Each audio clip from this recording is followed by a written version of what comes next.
हर वर्ष भाद्रपद माह के कृष्ण पक्ष की अष्टमी को कृष्ण जन्माष्टमी का पर्व बड़े धूमधाम से मनाया जाता है। इसी दिन द्वापर युग में भगवान कृष्ण का जन्म हुआ था। द्वापर युग में जब भगवान कृष्ण का जन्म हुआ उस समय जयंती योग था। 30 अगस्त 2021 को भी जयंती योग है, इसलिए इस वर्ष की जन्माष्टमी का विशेष महत्व है। भगवान कृष्ण का जन्म कारागार में हुआ क्योंकि भगवान कृष्ण के पिता वासुदेव और माता देवकी को कंस ने, जो माता देवकी का भाई था, ने दोनों को मथुरा के कारागार में डाल दिया था।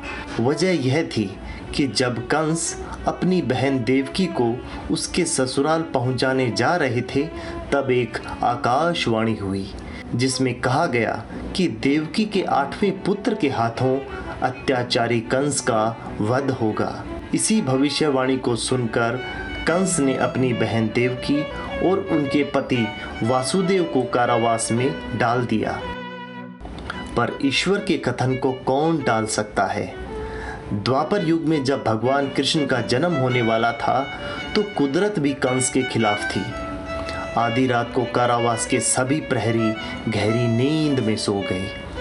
वासुदेव और देवकी की बेड़ियां खुल गई और भाद्रपद माह की अष्टमी को आधी रात में धरती पर जन्म हुआ भगवान कृष्ण का। वासुदेव यह बात जानते थे कि सुबह जब कंस को पता चलेगा तो वह नन्हे कान्हा को उनसे छीन लेगा, इसलिए रात को ही वासुदेव नन्हे कृष्ण को लेकर भारी बारिश में गोकुल की ओर निकल पड़े। रास्ते में उफनती नदी थी, ऊपर से बारिश और नदी का तेज बहाव।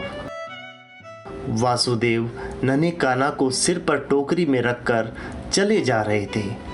बारिश की बूंदें भला कान्हा का क्या बिगाड़ सकती थी, वह तो खुद कान्हा को छूने को आतुर थी। पर नन्हे कान्हा को कोई परेशानी ना हो, शेषनाग ने अपने फन को कान्हा के ऊपर फैला दिया। उफनती नदी की धार कान्हा को छूने को आतुर थी। नन्हे कान्हा के पैर ने जैसे ही नदी के जल को छुआ, नदी का उफान भी कम हो गया। इस तरह से वासुदेव ने गोकुल में यशोदा के पास नन्हे कान्हा को सुरक्षित पहुंचा दिया, इसलिए कान्हा यशोदा के नंद लाला कहलाए गए। भगवान कृष्ण के जन्म को बड़े धूमधाम से मनाया जाता है। मंदिरों में भव्य सजावट की जाती है। कान्हा को मक्खन का भोग लगाया जाता है। मथुरा में कृष्ण जन्माष्टमी का अलग महत्व है। आधी रात को जैसे ही भगवान कृष्ण का जन्म होता है, मंदिर का माहौल देवलोक समान हो जाता है।